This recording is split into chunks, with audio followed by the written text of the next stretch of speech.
Hey, assistant, combien mesure l'Empire State Building? L'Empire State Building mesure 1454 pieds, ou environ 443 mètres. L'histoire se souvient souvent de Cléopâtre comme d'une femme fatale. Une reine séduisante qui aurait conquis les hommes les plus puissants de Rome. Mais cette image vient surtout des films et de la propagande romaine. La véritable Cléopâtre était bien différente. Avant d'être une icône de beauté, elle était l'une des dirigeantes les plus brillantes de l'Antiquité. Une stratège, une scientifique, une diplomate Stop! redoutable. Ce mensonge historique doit être corrigé. Peut-être La vérité femme la exige plus justice. intelligente de son époque. Lorsque Cléopâtre naît en 69 avant notre ère, l'Égypte n'est plus l'empire glorieux des pharaons. Le pays est fragile, dépendant du pouvoir romain. Et à l'intérieur même du palais, les complots sont constants. La dynastie des Ptolémées est célèbre pour ses intrigues familiales, ses trahisons et ses assassinats. Les enfants royaux apprennent très tôt une chose simple. Pour survivre, il faut être plus intelligent que ses ennemis. Cléopâtre comprend cela mieux que quiconque. Elle reçoit une éducation exceptionnelle. Contrairement à la plupart des souverains de son époque, elle parle de nombreuses langues. Le grec, l'égyptien, le latin, mais aussi l'hébreu, l'araméen et d'autres dialectes du monde antique. Les historiens disent qu'elle pouvait parler directement avec les ambassadeurs étrangers, sans traducteur. Une rareté absolue dans l'Antiquité. Mais ces talents ne s'arrêtent pas aux langues. Cléopâtre s'intéresse aussi aux mathématiques, à l'astronomie, à la médecine et à la chimie. Certains textes antiques évoquent même un ouvrage qu'elle aurait écrit, le Cosmeticon. Je suis le Nil, Un traité et vous êtes mes scientifique sur les affluents. parfums, Votre les Majesté cosmétiques illumine notre et les empire. remèdes Et nous sommes à médicaux. vos ordres.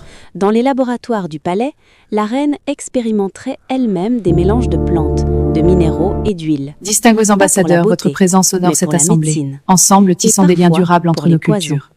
Car Cléopâtre est aussi une souveraine pragmatique. Dans un monde de guerre et de trahison, connaître les toxines Visiteurs, peut votre sauver proposition une vie est audacieuse. ou un royaume. Ma reine, elle sert nos intérêts à Pendant tous ce deux. temps, Expliquez la comment situation avant que je politique décide. devient explosive. Stupéfiant. À La reine mort de maîtrise son tant de père, langues avec une telle Cléopâtre aisance. Je devient suis impressionné reine par à cet art seulement linguistique. 18 ans. Mais elle doit partager le trône avec son jeune frère, Ptolémée XIII, un enfant manipulé par des conseillers ambitieux. Rapidement, une guerre de pouvoir éclate au sein du palais. Cléopâtre est chassée d'Alexandrie, exilée. Mais elle ne disparaît pas. Elle rassemble une armée dans le désert syrien et prépare son retour. C'est à ce moment que le destin du monde antique va basculer. En 48 avant notre ère, un homme arrive en Égypte, Jules César, le général romain le plus puissant de son temps. Cléopâtre comprend immédiatement la situation.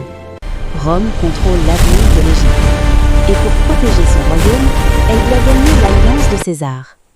La légende raconte alors une scène célèbre. Cléopâtre se fait introduire dans les appartements de César, Compte alors. cachés Combien dans les un légions? tapis. Celui-ci en a Lorsque 50. le tissu se Et l'autre, déroule, 70, la ça jeune finance une reine guerre. apparaît devant le Je général sens les romain. ombres comploter. Ce Quels moment essais. est souvent Elle nous raconté comme une sous-estime. scène de Agissons séduction. maintenant. Oui, cette nuit. Mais en réalité, c'est un coup En politique avant, vers la brillant. victoire! Cléopâtre ne charme pas César. Elle le convainc. Elle lui parle stratégie, économie, pouvoir. Et César comprend rapidement Le qu'il ne tapis fait pas pour face les à une appartements simple privés reine, de Jules mais à César, une dirigeante exceptionnelle. comme ordonné. Grâce à cette alliance, Cléopâtre reprend le trône d'Égypte. Son pouvoir est consolidé. Et l'Égypte devient l'un des Je alliés les réalise plus que j'ai riches de affaire à Rome. l'hégémonie politique. Car le pays possède une et non richesse une simple essentielle, le blé. Les immenses champs le long du Nil nourrissent une grande partie du monde romain. Sans l'Égypte, Rome pourrait connaître Ce la baume famine. soulagera vos maux, Cléopâtre comprend parfaitement Votre cet est un beau avantage. mail seul, docteur. Elle transforme l'économie du royaume. Elle développe le commerce maritime. Des navires égyptiens naviguent vers l'Inde, l'Arabie sembles et nerveux. l'Afrique. Je ne sais Alexandrie rien, je devient le l'un jure. des plus grands centres Vraiment commerciaux du monde antique. Et au cœur de cette ville se trouve un symbole de savoir, la légendaire bibliothèque d'Alexandrie. Un lieu Ces où reçus se de céréales rencontrent sont un vrai philosophes, dédale. Oui, Cléopâtre, mathématiciens nous les classons et par marque. scientifiques. Par marque, non par date. Cléopâtre protège ce savoir, car elle sait que la connaissance est une forme de pouvoir. Mais à Rome, certains hommes Regarde voient ça, cette reine Cléopâtre, étrangère la reine comme des une vices. menace. Ce Après serpent la a mort un de nez César, royalement Une grotesque. nouvelle figure émerge. Je planifie Marc d'Irénée Antoine, Mosidis, un général romain porteront mon charismatique pouvoir et à travers ambitieux. les royaumes. Leur rencontre deviendra l'une des relations les plus célèbres de l'histoire. Mais encore une fois, la réalité est plus complexe que la légende. Marc-Antoine et Cléopâtre forment une alliance politique.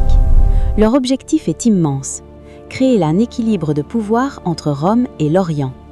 Mais à Rome, un homme observe Vois les tout cela étoiles avec s'alignent, si inquiétude. divine. Octave, Je le suis là et futur j'ai- empereur Auguste. Pour vaincre ses rivaux, Octave utilise une arme redoutable, la propagande. Dans les rues Mes de Rome, enfants, voyez des l'Empire rumeurs se unifié. répandent. C'est immense, mère. Cléopâtre serait Un jour, une il sera à vous. manipulatrice, Je suis une prête. sorcière orientale, une femme dangereuse qui aurait ensorcelé les généraux romains. Cette image est diffusée partout, dans les discours politiques, dans les écrits, et plus tard dans les récits historiques. Mais cette propagande Chargez a les un coffres objectif d'or, vite! simple, C'est trop lourd, on y est justifier presque! une guerre. Elle ouvre tout bas, plus En vite! 31 avant notre ère, les Extra! flottes Nouvelle du d'Octave et de jour! Marc-Antoine Jupiter, donnez-moi s'affrontent un! lors d'une Et pour moi bataille aussi. décisive. Ah, les courses de La chars. bataille Écrivez que d'Actium. la reine conspire Des avec Rome. centaines de navires Répandez ces s'affrontent mensonges. sur la Oui, mer monseigneur. Méditerranée. Où suis-je? La Cléopâtre? bataille tourne à désastre. pour Écrivez, Antoine écrivez et que la reine Cléopâtre. conspire avec Leur nos pouvoir ennemis! s'effondre. Cléopâtre? Où Alexandrie suis-je? Tout tombe tourne. et Octave devient le maître du monde romain. Cléopâtre sait alors ce qui l'attend. À Rome, les vaincus sont souvent exhibés dans des défilés de victoire, enchaînés derrière les chars des conquérants. Pour une reine, ce serait la pire humiliation imaginable. Alors, elle prend une décision. Sa mort deviendra l'un des mystères les plus célèbres de l'histoire. La légende raconte qu'elle serait donnée la mort avec la morsure d'un serpent, un aspic, symbole royal de l'Égypte. Mais certains historiens pensent qu'elle aurait utilisé un poison dissimulé dans une aiguille ou une pince à cheveux. Quoi qu'il en soit, Cléopâtre meurt en 30 avant notre ère. Avec elle, disparaît le dernier pharaon d'Égypte et l'Égypte devient une province de l'Empire romain. Mais l'histoire ne s'arrête pas là. Pendant des siècles, le récit d'Octave dominera. Cléopâtre restera dans la mémoire collective comme une séductrice manipulatrice, une femme fatale, une reine de légende. Mais aujourd'hui, les historiens redécouvrent une autre réalité, celle d'une dirigeante exceptionnelle, une femme polyglotte, une scientifique, une diplomate redoutable, et peut-être la femme la plus intelligente de son époque. Peut-être que la véritable Cléopâtre n'était pas la femme que les films ont montrée. Peut-être qu'elle était quelque chose de bien plus rare, une reine brillante, dont l'intelligence était si grande que ses ennemis ont dû transformer son histoire en mythe pour pouvoir la vaincre. Et quelque part, sous les eaux du port d'Alexandrie ou dans un tombeau encore caché, les derniers secrets de Cléopâtre attendent peut-être encore d'être découverts.